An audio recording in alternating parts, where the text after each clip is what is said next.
तो स्वागत है आपका हमारे चैनल पर। आज हम अनेकार्थी के और प्रश्नों को देखेंगे। हम कल 150 प्रश्न तक कर चुके थे, तो हम अब आगे प्रश्नों की ओर देखेंगे और उनको भी सॉल्व करेंगे और अपने पेपर की तैयारी को पुख्ता करेंगे। ठीक है, तो 151 जो प्रश्न है हमारा, वो क्या कहता है, जिसे ईश्वर में विश्वास है के लिए एक शब्द क्या होगा? वो होता है आस्तिक। ईश्वर में विश्वास के लिए शब्द होता है आस्तिक। ईश्वरी भक्त पुजारी, यहाँ पे आपको बताने की जरूरत नहीं कि वर्ड का, इन शब्दों का क्या अर्थ होता है, इनके वाक्यांश क्या होते हैं। आस्तिक आपका जान जाइए कि जो ईश्वर में विश्वास रखता है। अगला प्रश्न है आपका, जो व्याकरण अच्छी तरह जानता है के लिए एक शब्द क्या है? वो होता है वैयाकरण। ठीक है, क्या होता है? वैयाकरण। आप लोग अच्छे से इसको देख लीजिए, मैं निशान थोड़ा सही जगह लगा देता हूँ। वो होता है पहला आपका वैयाकरण। ठीक है, और शब्द नहीं होते हैं। व्याकरण के ज्ञाता को दोबारा पूछा गया, वो होता है वैयाकरण। ठीक है, इसको लिख के भी देख लीजिएगा, वहाँ पे आई की डबल एव की मात्रा होती है, फिर याकरण होता है। अगला प्रश्न है आपका, जो क्षमा करने योग्य नहीं है के लिए क्या शब्द होगा? योग्य नहीं है तो आप लगाओगे नहीं के लिए आप आ का प्रयोग करते हो, कठिन के लिए आप दुर का प्रयोग करते हो। तो यहाँ पर आ लगा है अदम्य अक्षम्य। ठीक है, निर्गुण तब यानी बिना गुणों का इंसान होता है। सक्षम, जो किसी चीज़ में सक्षम है। ठीक है, तो बचा अक्षम्य। ठीक है, क्षम्य लगा है, क्षमा वाला भाव है, तो अक्षम्य जो है इसका है वाक्यांश के लिए एक शब्द। पश्चिम और उत्तर दिशाओं के मध्यस्थ का कोण, तो मैंने बताया था कि आप इस तरह से इसको बांट लीजिए कि जो पश्चिम और उत्तर दिशाएं होती हैं वहाँ पर होता है वावय। क्या होता है? वावय होता है। और मैंने इसको याद करने का तरीका बताया था कि आप ये ध्यान रखिए कि राजस्थान में वायु काफ़ी चलती है। ठीक है, तो उधर का आप क्या बोल सकते हैं? उधर का आप वायव्य बोल सकते हैं। ठीक है, आगे देखते हैं कि और दिशाएं क्या कहती हैं। तो यही क्वेश्चन था हमारा कि ये कौन सा है, तो ये होता है वावय। ठीक है, वावय होता है। ठीक है, यह होता है। और जैसे और दिशाओं की बात कर ली जाए इसी में, ताकि हम लोग पूरा इन दिशाओं का ज्ञान कर लें, तो क्या होता है? वावय। ठीक है, इसके बाद इधर मैंने बताया था ये होता है ईशान। अगर कोई क्रिकेट देखता है तो आप जानते हो कि ईशान किशन बिहार से हैं, तो आप ध्यान रखिएगा कि पूरब साइड बिहार पड़ता है, तो पूरब और उत्तर दिशा में ईशान होता है। ठीक है, और यहाँ पड़ जाता है आग्नेय। ठीक है, आग्नेय मतलब आग्नेय समझ जाएगा कि यहाँ पर दक्कन पठार है तो आग्नेय है। और इसके इस साइड का याद रखिएगा, वो होता है नैऋत्य। ठीक है, याद रखिए महाराष्ट्र साइड जो है वो सब है नैऋत्य वाला, महाराष्ट्र गोवा नैऋत्य है। ठीक है, तो ऐसे याद कर सकते हैं कि आप पश्चिम और उत्तर दिशाओं का जो मध्यस्थ कोण होता है वो वावय होता है, और पूरब उत्तर में जो होता है ईशान होता है, पूरब दक्षिण में आग्नेय होता है। और ये ध्यान रखिएगा, ये जो दिशा है आपकी पश्चिम और दक्षिण में, इसमें नैऋत्य होता है। ठीक है, आपका क्वेश्चन पूछा था पश्चिम और उत्तर, तो ये उसका आंसर होगा सी, वावय। ऐसी जीविका जिसका कुछ ठीक ठिकाना ना हो के लिए क्या शब्द होगा? वो होगा आकाशवृत्ति। ठीक है, आकाश कुसुम, तो आकाश में उगने वाली कुसुम मतलब फूल की घटना है, तो ये तो कुछ कह सकते हो कि अलौकिक घटना हो जाएगी, आकाश फूल। ठीक है, आकाश में फूल गिरने जैसे असंभव बात आकाश कुसुम होती है। तो आकाशवृत्ति पर ध्यान रखिए कि जिस जीविका का कुछ ठीक ठिकाना नहीं होता है उसको आकाशवृत्ति कहते हैं। अनिश्चित जीविका के लिए भी आप आकाशवृत्ति का प्रयोग करते हैं। अगला प्रश्न आपका है, जिस पर हमला ना किया गया हो उसके लिए आप क्या शब्द यूज करेंगे? तो जिस पर हमला ना किया गया तो फिर आप आ का प्रयोग करेंगे, लेकिन यहाँ याद रखिएगा कि यहाँ पर हमला किया गया है के लिए यूज किया जाता है आक्रांत, तो इसके लिए होगा अनाक्रांत। ठीक है, तो अन का प्रयोग होगा यहाँ पर। जिस पर हमला ना किया गया वो अनाक्रांत होता है, और जिस पर हमला किया गया होता है क्या होता है? वो आक्रांत हो जाता है। ठीक है, वो हो जाता है आक्रांत, जिस पर हमला होता, जिस पर हमला किया जाता है, जिस पर हमला होता है उसको क्या बोलते हैं? आक्रांत। और जो हमला आक्रमण करता है उसको आक्रांता बोलते हैं। ठीक है, अगला प्रश्न है, जिस पर आक्रमण हो। अब जिस पर आक्रमण हो मतलब दूसरे बंदे की बात हो रही है, तो वो क्या होगा? उसे हम कहते हैं आक्रांत, और जो करता है उसको क्या कहते हैं? आक्रांता। ठीक है, आक्रांता या आक्रामक होता है। जिस पर आक्रमण हो उसको आक्रांत कहते हैं। जिसका जीता ना जा सके उसे अजय कहते हैं, और मुकदमा जिस पे चलता है उसे अभियुक्त कहते हैं। अगला प्रश्न है, जो बहुत मंद गति से कार्य करता है उसको कहते हैं मंथर। ठीक है, दीर्घ सूत्री जो होता है, जो मतलब बहुत मतलब कैसे हर काम में बहुत देर लगाता है, ठीक है। जो बहुत मंद गति से काम करेगा उसके लिए आप मंथर यूज करेंगे, लेकिन जो हर काम में बहुत देर लगाता है वो दीर्घ सूत्री होता है। मंदाक्रांता, यहाँ पर आप ध्यान रख लीजिए, ये हिंदी में होता है 17 अक्षरों के वर्णवृत्त का नाम होता है ये, ठीक है, और सत्वर शीघ्र के लिए यूज किया जाता है, ठीक है। अगला प्रश्न है आपका, उचित अनुचित का ज्ञान रखने वाले वाक्यांश के लिए सही शब्द क्या होगा? वो विवेकी होता है। हम नहीं कहते कि आप में विवेक की कमी है, तो आप उचित अनुचित का अगर ज्ञान नहीं रख पाएंगे तो आप क्या होंगे, मतलब ज्ञान रखते होंगे तो आप विवेकी होंगे, नहीं रखते होंगे तो आप अविवेकी होंगे। ज्ञानी तो वो होता है जो सब कुछ मतलब पुराणों का, मतलब हर पुस्तक के बारे में थोड़ा थोड़ा जानता है, ठीक है, ज्ञानी है वो, ठीक है। उसे किसी विषय में बात करो, किसी भी उपनिषद में बात करो, किसी भी शास्त्र बयान रखो, उस सबका वो ज्ञान रखता है, तभी हम उसको कहते हैं कि वो ज्ञानी है। दूरदर्शी जो दूर की सोचता है या जो आगे की सोचता हो, और जो चालाक है उसे चतुर कहते हैं। जो चालाक है उसे चतुर कहते हैं। अगला प्रश्न है, जो अपने कर्तव्य का निश्चय ना कर सके, इस वाक्य को एक शब्द में क्या कह सकते हैं? उसको कहते हैं किन कर्तव्य विमूढ़, ठीक है। किन कर्तव्य विमूढ़ जो होता है वो होता है कि अपने कर्तव्य का निश्चय ना कर सके। जो द्वंद्व में हो वो होता है द्वंद्वग्रस्त, जो भ्रम में हो वो होता है भ्रमित, और जो द्विविधा में हो वो होता है द्विधाग्रस्त। इन शब्दों को पढ़ने का कोई मतलब नहीं, बस मैंने यहाँ पे एक्सप्लेनेशन लिखा था, बता दिया आपको। बस याद यही वाला करना है, जो अपने कर्तव्य का निश्चय ना कर सके वो होता है किंग कर्तव्य विमूढ़। ये आपसे पूछा जाएगा, बाकी भ्रमित, द्वंद्वग्रस्त, द्विधाग्रस्त जैसे आपसे नहीं पूछे जाएंगे। ऐसा कवि जो तत्काल रचना करता हो उसके लिए सही शब्द होता है आंसू कवि, ठीक है। बाकी कोई नहीं पूछा जाएगा। कवीस होता है मतलब कवियों में देवता जो है, कवियों में देव जो है। कविराज मतलब कवियों का राजा जो है। महाकवि मतलब बहुत महान कवि होता है, लेकिन याद आपको आंसू कवि रखना है, ठीक है। ये तो आपको शब्द जोड़ने के लिए दे दिए गए हैं, कन्फ्यूज करने के लिए।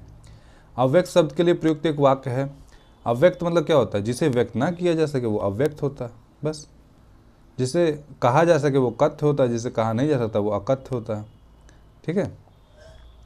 चूँकि जा सके लगाया ना, तो यहाँ पर आप निये का प्रयोग कर सकते हैं, ठीक है। क्या लिखा है? जैसे जो कहा जा सके वो कथनीय होता है, जिसके बारे में कुछ ना कहा जा सके वो अकथनीय। अब ये कहे जिसके बारे में कहा जा सकता है तो वो कथ्य हो। जा सके मतलब जहाँ पर फ्यूचर आ जाता है वहाँ पे हम निये लगाते हैं, आप जानते हैं। तो जिसे कहा जा सके उसके लिए हम कथनीय, जिसे ना कहा जा सके अकथनीय, और जिसे व्यक्त किया जा सके उसको हम व्यक्त बोल देंगे, ठीक है। आगे, जिसके हाथ में सूल हो तो सूल के आगे आप पाड़ी लगा दीजिए, आपका सूल पाड़ी हो जाएगा। चक्रपाड़ी, जिसके हाथ में चक्र हो। वज्रपाड़ी, जिसके हाथ में वज्र हो। और पाड़ी ग्रहण मतलब हाथ ग्रहण करने वाला, तो कोई मतलब नहीं निकलता। अगला आप देखेंगे प्रश्न, संध्या और रात्रि का जो बीच का समय उसको क्या कहते हैं? वो गोधूली बेला होती है, ठीक है, जिसमें गाय वापस चर के आती हैं, वो गोधूली बेला होती है। आगे, जो सब कुछ जानता है के लिए उपयुक्त शब्द होता है, जो सब कुछ जानता है वो सर्वज्ञ होता है। जो बहुत कुछ जानता है वो बहुज्ञ होता है। ज्ञानी मतलब उसे किसी भी विषय पूछो उसके पास ज्ञान हो, ऐसा होता है। त्रिकालक वो होता है जो तीनों कालों के बारे में ज्ञान रखता है, जिसको पता हो। अकथनीय शब्द के लिए सर्वोत्तम वाक्य, तो जिसके बारे में कुछ कहा ना जा सके, जो आपका सी पॉइंट है वही सही है, ठीक है। बाकी जिसका खंडन ना हो सके उसे क्या कहते हैं? उसे कहते हैं आप अकाट्य। जो घोर या भीषण ना हो उसे कहते हैं आप अघोर। जो तर्क से सिद्ध ना हो उसको आप कहेंगे अतर्क, ठीक है। अतार्किक भी कह सकते हैं, अतर्क भी कह सकते हैं, ठीक है। इनमें उतना आपको नहीं लेना है, भीड़ नहीं लेना है कि भाई ये क्या होगा। बिना पलक गिराए हुए वो होता है आपका अनिमेष, ठीक है। अनिमेष होता है आपका बिना पलक गिराए हुए, ठीक है। बाकी अपने स्थान से जो नहीं हटता है ना गिरता है उसको आप अच्युत कहते हैं, क्योंकि पदच्युत में क्या होता है? पद से हटने वाला, पदच्युत। तो अगर आ लगा दिया जाए च्युत के आगे तो यहाँ से मतलब वो हटता नहीं है और गिरता नहीं है, ठीक है। अतिस्वन क्या होता है? तो ध्वनि का अतिक्रमण करने वाला जो बंदा होता है अतिस्वन होता है। जो ना देखा गया वो अदृष्ट होता है। फिर प्रश्न रिपीट किया गया है, बिना पलक झपकाए, इसके लिए क्या होता है? तो अनिमेष। अच्युत क्या होता है? मतलब जिसे अपने स्थान से ना तो आप हटा सकते हो ना तो गिरा सकते हो, वो अच्युत है, ठीक है। अमोघ क्या होता है? निष्फल ना होने वाला वो अमोघ होता है। और अनिकेत, अब जिसके पास घर नहीं होता है उसे हम कहते हैं वो कि अनिकेत, उसके लिए प्रयोग करते हैं। अगला है, जिस पर किसी का आतंक छाया हो वो क्या होता है? वो आतंकित होता है, ठीक है। वो आतंकित है यार, उसके ऊपर कोई आतंक है। जो शोक करने योग्य ना हो उसमें हम कहते हैं के लिए क्या शब्द होगा? शोक करने योग्य नहीं है तो ये होता है अशोच, ठीक है। अशौच नहीं, अशौच तो साफ सफाई के लिए होता है। शौच आप सुनेंगे उसका हो जाता है अशौच, ठीक है। अशोक, असमर्थ आप जानते ही हैं। जिसे ऊपर कहा गया है उसके लिए आप कहते हैं उपर्युक्त, ठीक है। उपत्यका जो होती है पहाड़ के पास की भूमि को कहा जाता है, ठीक है। पर्वत के पास की जो भूमि होती है उसको उपत्यका कहते हैं। जिसके हृदय को चोट पहुंची उसके लिए शब्द हो जाता है आपका मर्माहत, ठीक है। मृत्युंजय, जिसने मृत्यु को जीत लिया है। मनमोहक, जो मन को मोह लेता है उसको कहते हैं। वह धन जो अधिकारी रूप से राज्य को मिलता है उसे क्या कहते हैं? अधिकारी रूप से जो राज्य को मिलता है उसको राजस्व कहते हैं, ठीक है। आर्थिक सहायता जो दी जाती है उसे अनुदान कहते हैं। उत्तराधिकार में मिली जायदाद जो होती है वो रिक्त होती है। और तकावी आप जानते हैं कि ऋण दिया जाता था ताकि लोग अपनी मतलब जो दैनिक मतलब जो अपना आर्थिक क्रिया उसको कर सकें, तो उसको तकावी ऋण कहते हैं, ठीक है। अगला है जिसकी माप तौल हो सके के लिए शब्द क्या होता है? वो होता है परिमेय, ठीक है। बाकी मापन अचल, अचल मतलब जो मतलब चल नहीं है, ठीक है, जो मतलब एक जगह पे स्थिर है, अचल उसके लिए प्रयोग होता है। अजय, जिसको जीता ना जा सके। घुटनों तक बाह वाले के लिए प्रयोग होता है अजानुबाहु, ठीक है। अप्रत्याशित, जिसकी आशा ना की गई हो। लंबोदर, लंबे उदर वाला, ठीक है, जिसका उदर लंबा हो। गणेश जी का पर्यायवाची हो जाता है। आद्यांत, आदि से अंत तक होता है, ठीक है, शुरू से अंत तक आपका आद्यांत होता है। अगला है आपका जिसकी बाहें अधिक लंबी हो, अजानुबाहु होता है। जिसका ज्ञान इंद्रियों से परे हो इंद्रियों द्वारा ना हो, इंद्रियों द्वारा ना हो तो क्या होता है? वो होता है अतेंद्री, ठीक है। परे भी अगर होता तो वो अतेंद्री ही होता है। जितेंद्री, जिसने इंद्रियों को जीत लिया हो उसको हम क्या कहते हैं? जिसने इंद्रियों को जीत लिया उसको जितेंद्री कहते हैं। जिसने जीता होगा तो उसको हम इंद्रजीत बोलते हैं, ठीक है। जिसका अनुभव इंद्रियों द्वारा ना हो सके उसके लिए हम अतेंद्रीय ही प्रयोग करते हैं। जो इंद्रियों के ज्ञान के परे है उसके लिए भी हम अतेंद्रीय यूज करते हैं। इंद्रियों को जीत लिया हो जिसने उसके लिए हम जितेंद्रीय करते हैं, ठीक है। इंद्रजीत को सब सही नहीं होता है, ठीक है। जितेंद्रीय आप ऑप्शन में पूछेगा आपसे, ठीक है। सबको समान भाव से देखने वाले के लिए हम कहते हैं कि समदर्शी है वो।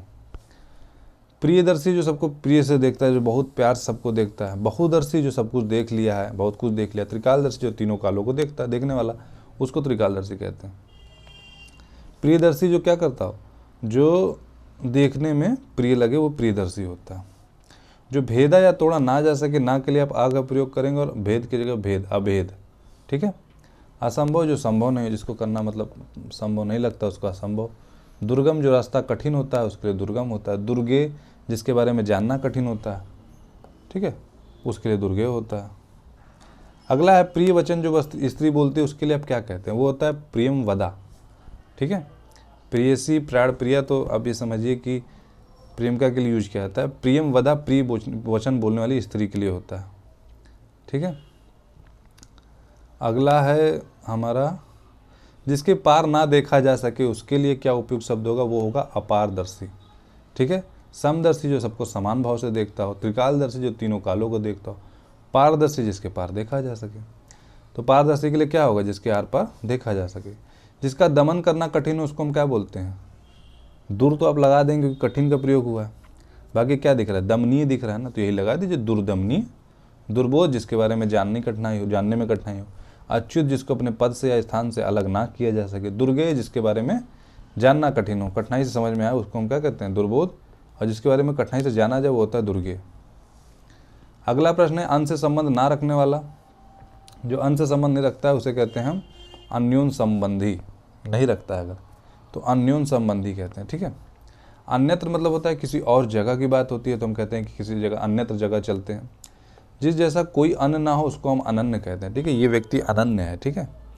और एक दूसरे पर आश्रित होना अन्योन्याश्रित होता है। अगला प्रश्न है आपका जिसे जानने की इच्छा है उसके लिए आप क्या कहते हैं? अगर एक बंदे की बात हो रही है तो क्या हो जाएगा? जिज्ञासु हो जाएगा, ठीक है। ज्ञानार्थी, जो ज्ञान के अर्जन की इच्छा रखता है उसको ज्ञानार्थी कहते हैं। जिज्ञासु, जिसको कहता है किसी पर विजय पाने की इच्छा रखता है, जो वो जिज्ञासु होता है। और जिज्ञासु वो होता है जो अधिक समय तक जीवित रहने का इच्छुक होता है बंदा, उसके लिए जिज्ञासु का प्रयोग होता है। तो जानने की इच्छा रखने वाला जिज्ञासु होता है, ठीक है। जिज्ञासा क्या होता है? तो जीने की प्रबल इच्छा जिज्ञासा होती है। जिज्ञासा, कुछ जानने की, प्राप्त करने की इच्छा जिज्ञासा होती है। अगला है जिज्ञासा, तो जीने की इच्छा जो होगी आपकी वो होगी जिज्ञासा। दूसरों की जो दोष खोजता है उसको हम कहते हैं उसे हम कहते हैं छिद्रानिवेशी, ठीक है। सही अर्थों में छिद्रानिवेशी, ठीक है। आलोचक, तो जो आलोचना करता है, तो आलोचना में सही गलत दोनों आता है। लेकिन जो सिर्फ दोष की खोजता है ना उसको हम बोलते हैं छिद्रानिवेशी। जो ढका ना हुआ हो, जो ढका हुआ के लिए हम यूज करते हैं आवर्त, ठीक है, ढका वाला के हम यूज करते हैं आवर्त। तो जो ढका ना हो उसके लिए हम क्या कर देंगे, अनावर्त कर देंगे, ठीक है। अगला प्रश्न है हमारा, कही हुई बात को बार बार कहना क्या होता है, वो होता है पुनरुक्ति, ठीक है। कही हुई बात जो होती है उसको हम बार बार कहते हैं तो हम कहते हैं भैया पुनरुक्ति कर रहा है, ठीक है। वो जो आसानी से प्राप्त किया जा सके, बहुत आसानी से प्राप्त किया जा सके, उसको हम क्या कहते हैं, सुलभ। ये जगह तो हर जगह सुलभ है, ठीक है, ये मतलब ये चीज़। हाँ, तो आपका प्रश्न हो गया सुलभ, जो आसानी से प्राप्त किया जा सके उसे कहते हैं। सर्वज्ञ, जिसको सब कुछ की जानकारी होता है। सर्वजीत, जिसने सब कुछ जीत लिया है। सुखद, मतलब जिससे आपको सुखी मिलती है, उसके लिए कहते हैं। समान रूप से ठंडा और गर्म के लिए आप यूज करते हैं समशीतोष्ण, ठीक है। समकालीन मतलब उसी समय होने वाला जो होता है या उसी समय रहने वाला समकालीन है। समदर्शी, जो समान भाव से सबको देखता है। और शीतोष्ण, जो शीत और उष्ण दोनों है। अनुत्तरित शब्द के लिए कौन सा वाक्य सही होता है, तो जिसका उत्तर नहीं दिया जाता उसके लिए हम कहते हैं अनुत्तरित, और जिसका उत्तर दिया जाता है उसको हम कहते हैं उत्तरित, ठीक है। जिसके अंदर अर्थ भरा हो उसके लिए हम कहते हैं अर्थगर्भित, ठीक है। जो आलोचना के योग्य हो वो होता है आलोच्य। अपने मत को मानने वाले के लिए हम कहते हैं आत्माभिमत, ठीक है। स्वेच्छाचारी, जो अपनी इच्छा के अनुसार आचरण करता है उसके लिए होता है। सौवश्य, जो अपने ही वश में रहता है उसके लिए हम कहते हैं सौवश्य। मत के अनुसार चलने वाला मतान्वयी होता है। अगला है जो कहा ना गया हो के लिए आप क्या कहोगे, क्या शब्द रहेगा जो कहा ना गया हो, ठीक है। क्योंकि यहाँ पर पास्ट की बात हो रही है, मतलब भूतकाल की बात हो रही है, इसलिए आप यहाँ पर कथित वाला यूज करेंगे, नी वाला यूज नहीं करेंगे, तो हो जाएगा अकथित, ठीक है। या कहा जाता है जो कहा ना जा सके, तब हो जाता है आपका अकथनीय। लेकिन जो कहा ना गया हो, ठीक है, अगर पास्ट की बात होगी तो आप कथित या अकथित, मतलब अकथित लगाएंगे, ठीक है। इत लगाएंगे, उसे नी लगाएंगे, ठीक है। अकथनीय मतलब क्या हो सकता है कि जा सके आप लगाओगे, जिसको क्या आप वचन या वाणी द्वारा नहीं कह सकते हो। अनुश्रुति शब्द के लिए एक वाक्य होता है परंपरा से सुना हुआ। कोई बात हम परंपरा से अगर फॉलो करते आते हैं ना, हमारी कुछ परंपराएं हैं जिनको हम कहते हैं, जो कुछ हमारी मतलब रीति रिवाज ऐसे हैं जिनको हम कहते हैं कि हम शुरू से फॉलो कर रहे हैं, तो वो हमारे लिए अनुश्रुति है, ठीक है। कानों के सुनने में जो कटु लगे उसको कर्ण कटु, सुनकर भी ना सुनने का नाटक करना अनसुना, जो सुनने योग्य है वो श्रव्य होता है। परंपरा से चली आ रही बात के लिए आप कहते हैं अनुश्रुति, ठीक है, अनुश्रुति कहते हैं उसकी। यहाँ पर देखिए व्याज स्तुति लिखा है, इसका अर्थ होता है निंदा के द्वारा स्तुति करना, ठीक है। अगर कोई निंदा के द्वारा आपकी स्तुति करता है तो उसको हम व्याज स्तुति कहते हैं, ठीक है। आगे बढ़ते हैं। जो देखने के योग्य उसके लिए कौन सा शब्द सही है, जो देखने के योग्य क्या होगा, वो होगा दर्शनीय होगा ना, ठीक है। समदर्शी, समान भावना से देखने वाला। प्रियदर्शी, जो देखने में प्रिय लगे उसके लिए होता है, तो दर्शनीय होगा, ठीक है। जो पृथ्वी से संबंध है उसके लिए हम कह सकते हैं पार्थिव, ठीक है। जो लोक से संबंध होता है हम कहते हैं लौकिक, लेकिन चूंकि उपयुक्त देखना पड़ता है तो पृथ्वी से क्या निकलता है, पार्थिव निकलता है। पृथ्वी से संबंध के लिए आप पार्थिव बोलेंगे। भूमि से संबंध, भूमि से उत्पन्न के लिए आप कहेंगे भूमिज। भूधर मतलब जिसने भू को धारण किया हुआ है, पर्वत का पर्यायवाची होता है। स्वयंभू, अपने आप से उत्पन्न, जो ब्रह्मा जी का पर्यायवाची होता है। भूधर शब्द के लिए एक वाक्य होता है जो भू को धारण करता है, पर्वत का पर्यायवाची। बढ़ा चढ़ाकर कहना के लिए क्या शब्द होता है, अतिशयोक्ति। हम सुनते हैं कि कई ऐसे हमारे राजाओं के कुछ दरबारी कवि थे जो उनकी जो वीर गाथाओं को अतिशयोक्तिपूर्ण बताते थे, ठीक है। जो पहले था पर अब नहीं है के लिए क्या शब्द है, जो पहले था, ठीक है, पर अब नहीं है। पूर्वज होता है कि जो पहले थे हमारे, उनकी बात करते, लेकिन जो पहले था पर अब नहीं है उसके लिए हम कहते हैं भूतपूर्व। पूर्व के आगे भूत लगा देते हैं, इसका अर्थ हो जाता है कि अब नहीं है वो, ठीक है, वो भूतकाल में था, अभी नहीं है हमारे पास। पूर्वज जो होता है जो पहले जन्मा, तो ऐसा नहीं कि हमारे कुछ लोग हमसे पहले जन्मे और अभी जिंदा भी हैं, तो उनको हम भूतपूर्व नहीं कह सकते। जो कठिनाई से मिलता है उसके लिए शब्द होता है दुर्लभ, ठीक है। जो आसानी से मिल जाता है सुलभ, तो जो कठिनाई से मिलता है उसके लिए दुर्लभ। अलभ्य होता है जिससे लाभ ना प्राप्त हो, ठीक है। ये जो चीज़ है, ये वस्तु अलभ्य है। अप्राप्य, जिसे प्राप्त आप नहीं कर सकते उसके लिए अप्राप्य होता है। अनुपलब्ध, जो उपलब्ध नहीं होता। जो कठिनाई से समझने योग्य है, समझने में होता है बोध, ठीक है, तो दुर्बोध लगा दीजिए, आपका आंसर आ गया। अगम, जिस रास्ते को आप चल ही नहीं सकते उसके लिए अगम। जिस पथ को आप चलने में कठिनाई फील करेंगे वो हो जाएगा दुर्गम। ठीक है। और जो कठिन होता है उसके लिए क्लिष्ट हम कह देते हैं, ठीक है। जो आँखों से परे होता है उसके लिए परोक्ष होता है, जो आँखों के सामने होता है उसके लिए प्रत्यक्ष होता है, जो आँखों के आगे होता है उसके लिए हम क्या कहते हैं, प्रत्यक्ष होता है। प्रियदर्शी और अपारदर्शी आप जानते हैं। अथाह शब्द के लिए क्या वाक्य होता है? अथाह शब्द होता है जिससे आप क्या कहते हो, जैसे किसी की आप गहराई नहीं नाप सकते हो, कुछ लोग की अगर, तो उनके लिए आप अथाह यूज करते हो, क्या इस बंदे की गहराई तो नहीं नाप सकता हूँ मैं, इतना मतलब ये मतलब अलग से मतलब है लड़का कि इसकी गहराई नहीं नाप पाता हूँ मैं, ठीक है। और जिसकी गहराई नाप लेते हो उसके लिए आप था का प्रयोग करते हो, ठीक है, ठीक है। हमने कहते अथाह गहरा है समुद्र, समुद्र अथाह गहरा है, ठीक है। अगला बढ़ते हैं हम। अगला प्रश्न है हमारा कि संदेश ले जाने वाक्य का क्या होता है? तो जो संदेश ले जाता है वो क्या है, पत्रवाहक हो सकता है, ठीक है, क्योंकि पत्र का ले जाने वाला वाहक। दूसरा है सूचनादाता हो सकता है, सूचनादाता नहीं होगा, चपरासी नहीं होगा। हाँ, संदेश वाहक कहाँ उपयुक्त है, पत्रवाहक भी हो सकता था, लेकिन चूंकि संदेश लिखा है क्वेश्चन में तो संदेश वाला जो होगा वो सही होगा। अनश्वर शब्द के लिए क्या वाक्य होगा? अनश्वर क्या होता है, नश्वर और अनश्वर, मतलब नश्वर वो होता है जो कहीं ना कहीं समाप्त हो जाएगा, ठीक, कोई ना कोई चीज़ नष्ट हो जाएगी। अनश्वर मतलब शाश्वत के लिए यूज हुआ है, कभी वो नष्ट होगा ही नहीं, ठीक है, वो हमेशा बना रहेगा, ठीक है। ईश्वर को ना मानने वाले के लिए नास्तिक होता है, और जो इंद्रिय द्वारा जाना ना जा सके उसको हम क्या कहते हैं, अगोचर कहते हैं, ठीक है, अगोचर याद रखिएगा। सदवा शब्द के लिए एक वाक्य क्या होगा? सदवा के लिए होगा जिस जो मतलब पुरुष है जिसकी पत्नी क्या है, जीवित है, क्या है, हाँ, जिस वह स्त्री जिसका पति, वह जिस स्त्री का पति जीवित होता है उसको सदवा कहते हैं। हाँ, जिस स्त्री का, सॉरी, वो तो विधुर और सुधुर होता है ना, तो जिस स्त्री का पति जीवित होता है उसको सदवा कहते हैं, और जिस स्त्री का पति मर जाता है उसको विधवा कहते हैं, ठीक है। और बाकी जैसे और दिए हैं, जिस स्त्री के पुत्र पिता पति नहीं हो, पुत्र भी नहीं है पति भी नहीं है, तो उसके लिए हम कहते हैं वो अवीरा है, ठीक है। वह स्त्री जिसका पति दूसरा विवाह कर ले तो वह अध्यूड़ा हो जाती है, क्योंकि नई ब्याही हुई स्त्री को नवोड़ा कहते हैं, तो चूंकि अब आधा हो गया तो अध्यूड़ा मान लीजिए, ठीक है। दूसरा विवाह करने पर पत्नी जो होती है वो अध्यूड़ा हो जाती है। और वह स्त्री जिसका पति प्रदेश से लौटा हो वो क्या हो जाता है, आगत पति का हो जाता है। तो ये जरूर याद रखें, जिस स्त्री के पुत्र पति ना हो उसको क्या कहते हैं, अवीरा कहते हैं। जिस स्त्री का पति जीवित हम कहेंगे भाई सदवा है। पति युक्ता स्त्री को हम क्या कह सकते हैं, पति युक्ता स्त्री को भी हम सदवा कह सकते हैं। अगला प्रश्न आपका क्या कह रहा है? अगला प्रश्न आपसे पूछ रहा है कि व्यर्थ खर्च जो कर देता है उसको क्या कहेंगे, अपव्ययी, ठीक है। व्ययी है बट अपव्ययी। अब कहते हैं कि थोड़ा नपा तुला खर्च करेगा तो मितव्ययी हो जाता है, लेकिन व्यर्थ खर्च कर डाला है तो वो ठीक है, अपव्ययी होगा, फिजूल खर्च नहीं, ठीक है। कृपण जो होता है किसके लिए यूज होता है? कृपण कंजूस के लिए यूज होता है, ठीक है। जरा सा भी खर्च करने में कोई आनाकानी करता है ना, वो कंजूस होता है, तो उसको हम कहते हैं कृपण। व्यर्थ खर्च करने वाला अपव्ययी, जो जरा सा भी खर्च करने में आनाकानी वो क्या हुआ, कृपण या कंजूस हो गया हमारा। परित्यक्तता शब्द के लिए दिए गए वाक्यों में कौन सा उपयुक्त है? परित्यक्तता, परित्यक्तता होता है मतलब पति के द्वारा छोड़ दी गई स्त्री के लिए हम परित्यक्तता का यूज करते हैं, ठीक है। और वह स्त्री जिसका पति मर चुका है उसको हम क्या कहते हैं, उसको हम कहते हैं विधवा। पूछा है जिस स्त्री के पुत्र पति हों, तो जिस स्त्री के पुत्र पति नहीं होते हैं उसको क्या कहते हैं, याद रखिए, उसको आप कहते हैं अवीरा। और जिस स्त्री के पुत्र पति होते हैं उसको आप क्या कहते हैं, पुरंदरी कहते हैं, ठीक है। और वह स्त्री जो परपुरुष से प्रेम करती है उसके लिए आप परकीया बोलते हैं, ठीक है।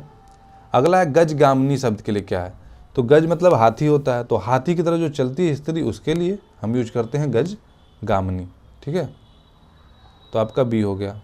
दूसरा जैसे पूछा है मृग के समान आंख वाली स्त्री, मृग नयनी हो गई वो। मीन की तरह तो उसके लिए हम कहेंगे मीनाक्षी है वो। हंस के समान तो हम कहेंगे हंसगामिनी है वो, चल रही है तो हंसगामिनी है। वह लड़की जिसका विवाह होने को है, मतलब उसका विवाह होने को है, उसके लिए अब क्या शब्द यूज करेंगे? उसके लिए होता है वैवाहिकी, ठीक है, जिसका विवाह होने को है। वैवाहिकी शब्द सही है। जिस स्त्री को संतान पैदा नहीं होती उसको हम बंध्या बोलते हैं, ठीक है। बांझ जो होती है उसको बंध्या बोलते हैं, ठीक है। जिस स्त्री का पति जीवित है उसको हम सदवा बोलेंगे। जिस लड़की का विवाह हो चुका होता है उसको हम बोलते हैं विवाहिता है वो, ठीक है, वो विवाहिता स्त्री है ऐसे बोलते हैं। लेकिन जिसका विवाह होने को उसको हम कहेंगे वैवाहिकी है वो लड़की, उस लड़की के बारे में प्रयोग करेंगे वैवाहिकी। वनस्पति का जो आहार करता है वो वनस्पत्या आहारी हो जाता है, ठीक है, आहारी जोड़ दीजिए बस, क्योंकि आहार आया है शब्द में। शाकाहारी जो शाक का मतलब शाक का आहार करता हो, निराहारी जो आहार नहीं करता हो, और फलाहारी जो फलों का आहार करता है। जिस पर मुकदमा चलाया जाता है वो अभियुक्त होता है, ठीक है। और वादी वो होता है जो मुकदमा दायर करता है, प्रतिवादी अपने मुकदमे की बचाव करता है। द्रुतगामी जो बहुत तेज चलता है उसके लिए द्रुतगामी होता है। जिसके आने की तिथि ना होती है वही तो है अतिथि होता है, ठीक है। और अनाहूत वो होता है जिसको बुलाया नहीं जा सकता है, जिसको बुलाया नहीं गया हो उसके लिए अनाहूत होता है। जिसके आने की तिथि नहीं होता वही तो अतिथि होता है।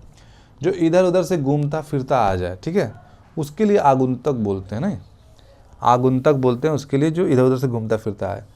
अतिथि की सेवा सत्कार जो करता है, मतलब जिसके घर अतिथि आए वो उसकी सेवा सत्कार करता है, तो उस बंदे को जो सत्कार करता है उसको आतिथ्य बोलते हैं, ठीक है। सामने जो बंदा है वो अतिथि है और आपके यहाँ अगर आया है तो आप आतिथ्य हैं, ठीक है। आतिथ्य क्या होता है, ये भी सेवा के लिए आप उपयुक्त कर सकते हैं, ठीक है, ठीक है। तो दोनों होता है, आतिथ्य भी होता है और आतिथ्य भी होता है, ठीक है। और जिसके यहाँ अतिथि ठहरा होता है उसको हम बोलते हैं आतिथ्य, ठीक है। उसके लिए हम आतिथ्य प्रयोग कर सकते हैं, ठीक है। तो ये ध्यान रखिएगा। अतिथि की सेवा करने वाला क्या हो जाएगा अब, आतिथ्य भी होता है, आतिथ्य भी होता है, याद रखिएगा। जिसे भले बुरे का ज्ञान ना हो तो फिर हम क्या कहेंगे, विवेकी भले बुरे का ज्ञान, तो अविवेकी जिसके ज्ञान ना हो। दुर्बोध जिसके बारे में जानना कठिन होता है उसको दुर्बोध, या समझना कठिन होता है, बोध समझने के लिए होता है ना। विवेकी अब समझी गए होंगे, इसका अपोजिट है। और दुर्गे जिसके बारे में जान पाना कठिन होता है उसके लिए, ठीक है। जिस सरलता से जाना ना जा सके उसको दुर्गे कहते हैं। नीले रंग के कमल को हम क्या कहते हैं, नीले रंग के कमल को जो हम कहते हैं वो कहते हैं इंदिवर, ठीक है। कमल कई रंग के होते हैं, उसमें याद रखिएगा जो नीले रंग का कमल है उसको हम इंदिवर कहते हैं। जिसकी आभा नीली हो उसको मात्र नीलाभ कह देते हैं, इतना इंपॉर्टेंट नहीं है। सफ़ेद रंग का कमल जो होता है उसको पुंडरीक कहते हैं, ठीक है।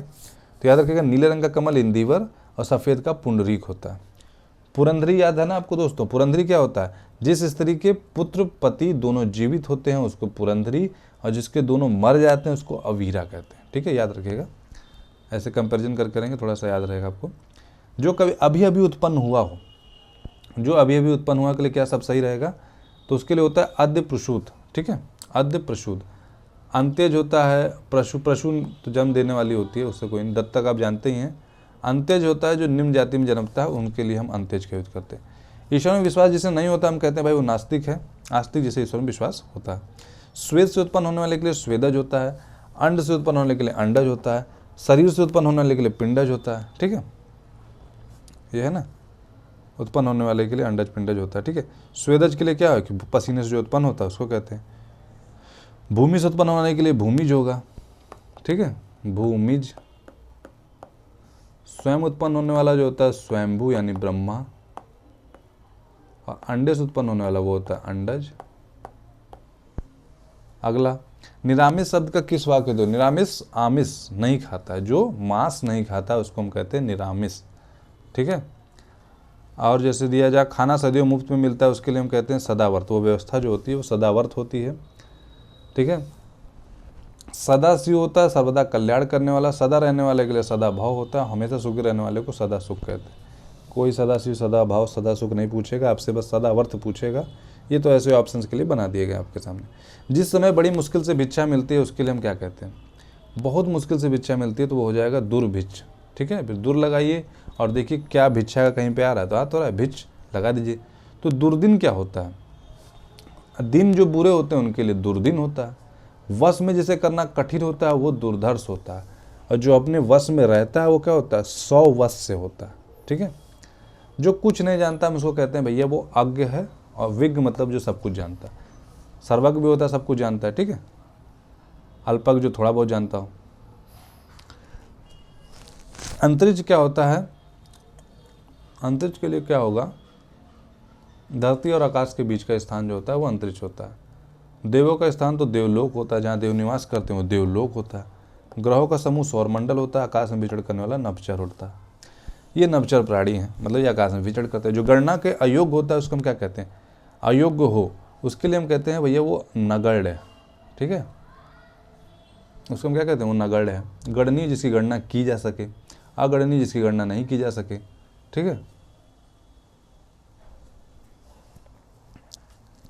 आगे बढ़ते हैं। मर्मज्ञ शब्द के लिए एक वाक्य क्या होगा, मर्मज्ञ के लिए होगा कि जो किसी बात का मर्म जानता हो, कि गा से क्या आता है, ज्ञान का आता है ना, जानने का।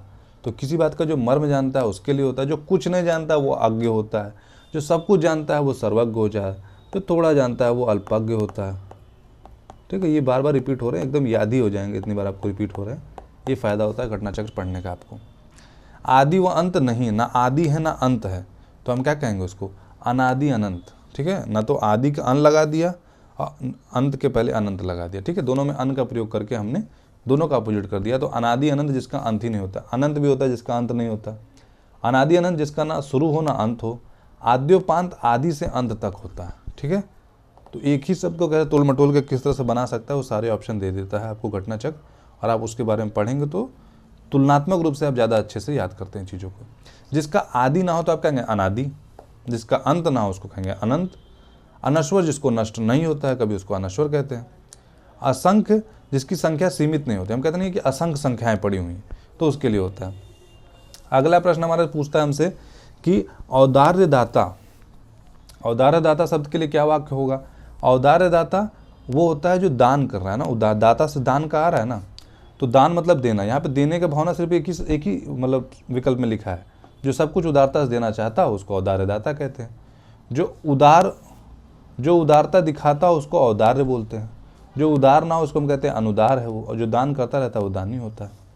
अगला जो बहुत आगे तक की बात सोचकर काम करता है, ठीक है, वो होता है अग्रसोची। जिज्ञासा जिसके अंदर जानने की इच्छा होती है वो जिज्ञासा होता है, जानने की इच्छा को जिज्ञासा कहते हैं। जिज्ञासु जिसके अंदर जानने की इच्छा होती है। सर्वज्ञ जो सब कुछ जानता है। जो मृत्यु के मुख में आने को है उसके लिए क्या शब्द होगा, वो होता है मरणोन्मुख। ठीक है, मरणासन तो होता है जो मृत्यु के आसन्न मतलब बहुत करीब है। मृत्युंजय जिसने मृत्यु को जीत लिया है वो होता है। अगला प्रश्न है स्मरणीय शब्द के लिए क्या वाक्य होगा। स्मरणीय के लिए क्या होगा, जो स्मरण जिसमें आए। ठीक है, जिस भी आपके विकल्प में स्मरण आया उसको देखिए, ये इसमें आ रहा है। बहुत दिनों तक स्मरण रखने योग्य जो होता है उसी को कहते हैं। ठीक है, बाकी जैसे पूछा जो भूलने योग्य हो तो हम क्या कहेंगे, वो होता है विस्मरणीय होता है। जो विश्वास करने योग्य ना हो अविश्वसनीय होता है। जो विश्वास करने योग्य हो वो क्या होता है, विश्वसनीय होता है। जो स्मरण करने योग्य हम क्या कहेंगे, स्मरणीय है वो। अविश्वसनीय जो विश्वास नहीं कर सकते ना, जिस पर जो विश्वास करने योग्य ना होता है उसके लिए अविश्वसनीय होता है। जिस पर विश्वास किया गया वो विश्वस्त होता है, ये ध्यान रखिएगा, वो विश्वस्त होता है जिस पर विश्वास किया जाता है। और जिस पर किया जा सके वो विश्वसनीय होता है। अवर्णनीय शब्द के लिए क्या होता है, जिसका वर्णन नहीं हो सकता वो अवर्णनीय होता है। तो आप कहिए जिसे वाणी व्यक्त ना कर सके उसके लिए होता है। ठीक है, जो बात वर्णन से परे हो, वर्णनातीत होती है वो, ठीक है, वो अवर्णनीय नहीं होगी। वर्णनीय मतलब उसको क्या हो रहा है, उसका वर्णन किया जा सकता है। ठीक है, और ना लगाए तो ना कर सके। तो क्या है, एक है कि जो वाणी द्वारा व्यक्त किया जाए ये तो नहीं हो सकता, जिसे वाणी व्यक्त ना कर सके ये सही है। जो वचन या वाणी द्वारा ना कहा जा सके उसके लिए हम क्या बोलते हैं, उसके लिए हम बोलते हैं अकथनीय प्रयोग करते हैं। जब वचन आ जाता है, कोई बात आ जाती है हमारे, लेकिन सिंपल अगर बोला जाए कि वाणी व्यक्त ना कर सके तो उसके लिए अवर्णनीय होता है। ठीक है, ऐसा ग्रहण जिसमें सूर्य पूरा ढक जाता है तो हम कहते हैं भाई वो क्या है, उसे हम सूर्य ग्रहण करते हैं ना, लेकिन सूर्य ग्रहण का जो टाइप जिसमें सूर्य पूरा ढक जाता है उसको हम खग्रास बोलते हैं। क्या बोलते हैं, खग्रास। जिस दिन पूर्ण चंद्रमा दिखाई देता है हम बोलते हैं पूर्णिमा आ गई है। और चंद्र ग्रहण जब चंद्र पर ग्रहण लग जाता है। और अमावस्या क्या होता है, जब चंद्रमा दिखाई ही नहीं देता है। ठीक है, अवैध शब्द का एक वाक्य क्या होगा, अवैध मतलब क्या है, जो विधि और कानून के विरुद्ध होगा वही अवैध होगा। ठीक है, ज्ञान नेत्र से देखने वाला अंधा व्यक्ति, ठीक है, उसके पास ज्ञान नेत्र है लेकिन वो अंधा है तो हम बोलेंगे ज्ञान चक्षु। ठीक है, उसको चक्षुओं के माध्यम से ज्ञान हो रहा है तो हम इसको ज्ञान चक्षु कहेंगे।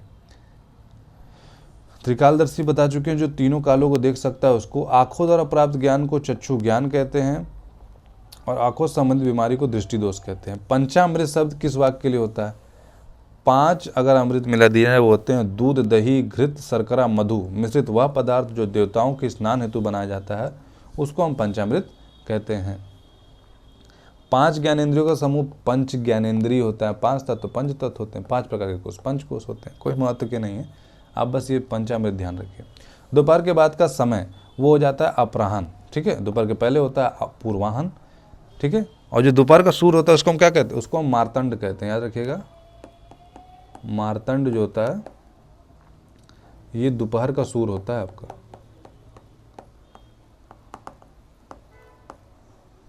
ठीक है, मध्याह्न जो मतलब बीच का समय होता है। ठीक है, पूर्वाह्न अपराह्न के बाद, ठीक है, बीच में दोपहर का जो समय है जिस समय सूर्य को मार्तंड कहते हैं।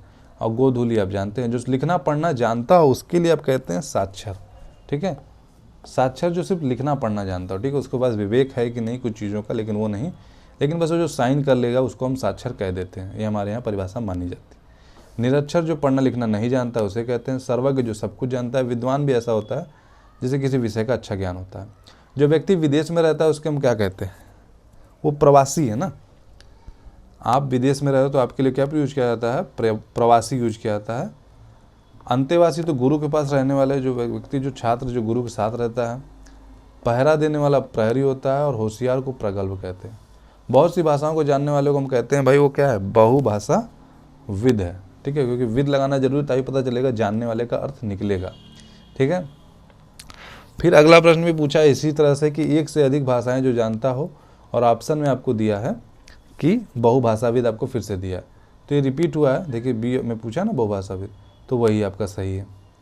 ठीक है, दो पक्षों के मध्य जो भाषाओं को समझाता है, ठीक है, मीडिएटर जो होता है उसको दुभाषिया कहते हैं।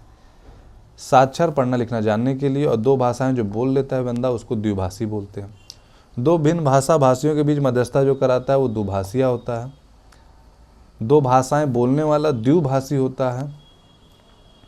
अगला प्रश्न है आपका, जिसके समान दूसरा कोई ना हो वो क्या हो जाता है, अनन्य है वो। ठीक है, ये अनन्य व्यक्ति है। इसके लिए अतुलनीय जिसकी तुलना ना की जा सके, असीम जिसकी कोई सीमा ना हो, असामान्य जो सामान्य ना हो, जिसका कोई अर्थ ना हो तो वो अनर्थ होता है। ठीक है, यहाँ पे क्या दिया है, वहाँ पे व्यर्थ दिया है, सार्थक दिया है, अवैध दिया, अव्यक्त दिया। ठीक है, वो व्यर्थ यहाँ पर होगा, अगर अनर्थ नहीं है तो व्यर्थ होगा। अर्थहीन भी होता है, ठीक है, अनर्थ भी होता है।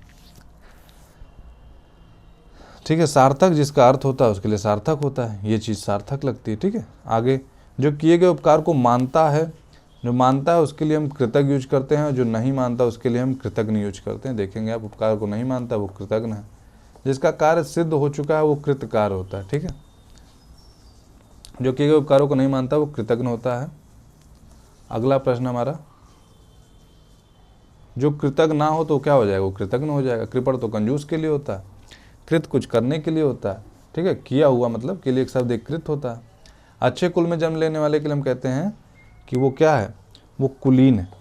ठीक है, राजपुत्र राजा का पुत्र, पूजनीय जो पूजा करने के योग हो, और द्विज ब्राह्मण क्या होता है। ठीक है, तो 270 प्रश्न हो चुके हैं। हमने वाक्यांश के मतलब 120 प्रश्न आज देख लिए हैं, बाकी बचे प्रश्न हम कल देखेंगे, और इस तरह से हम कल वाक्यांश को समाप्त कर देंगे। और फिर हम लोग आगे के इस घटना चक्र की पुस्तक के आगे के जो टॉपिक उनको देखते रहेंगे, और धीरे धीरे पुस्तक समाप्त हो जाएगी। ज़्यादा से ज़्यादा 10-15 दिन और 15 दिन और में ख़त्म हो जाएगी पुस्तक आराम से, और इसको बार बार रिवाइज करने से आप हिंदी की तैयारी में आगे बढ़ जाएंगे। तो धन्यवाद आपका वीडियो देखने के लिए। इस चैनल से जुड़े रहिए, और जिसने इस चैनल को लाइक नहीं किया है, सब्सक्राइब नहीं किया, वो इसको लाइक और सब्सक्राइब